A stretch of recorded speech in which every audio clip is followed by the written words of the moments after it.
ભાવનગર લોકસભા બેઠકની જ્યાંથી આપના ઉમેદવાર ઉમેશ મકવાણા જેમનું ફોર્મ મંજૂર થઈ ચૂક્યું છે। કેટલીક વાંધા અરજી હતી, કેટલાક વાંધા ભાજપે ઉઠાવ્યા હતા તેમના ફોર્મમાં, પરંતુ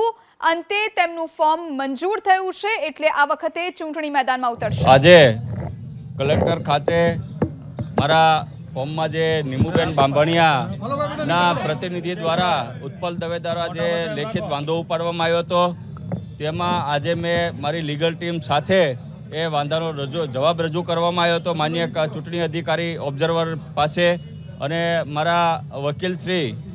દ્વારા એનો દલીલ પણ કરવામાં આવી હતી અને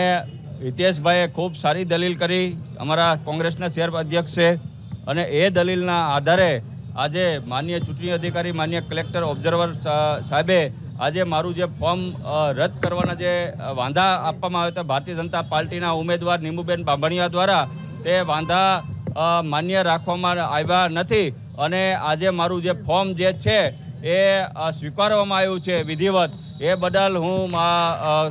વહીવટી જિલ્લા તંત્રનો આભાર માનું છું, સાથોસાથ મારા કોંગ્રેસના સાથી તમામ કાર્યકર્તાનો આભાર માનું છું, સાથોસાથ આમ આદમી પાર્ટીના કાર્યકર્તાનો આભાર માનું છું, અને આ જીત જે છે એ મારી ભાવનગરની જનતાની થઈ છે, મારી બોટાદની જનતાની જીત થઈ છે। તો એક તરફ કાર્યકર્તાઓનો આભાર માનતા જોવા મળ્યા ઉમેશ મકવાણા, બીજી તરફ કાર્યકર્તાઓનો ઉત્સાહ જો, રસ્તા પર ફટાકડા ફોડતા અને ઢોલ નગારાના તાલે નાચતા અને પોતાની ખુશી વ્યક્ત કરતા તેમના કાર્યકર્તાઓ પણ જોવા મળી રહ્યા છે।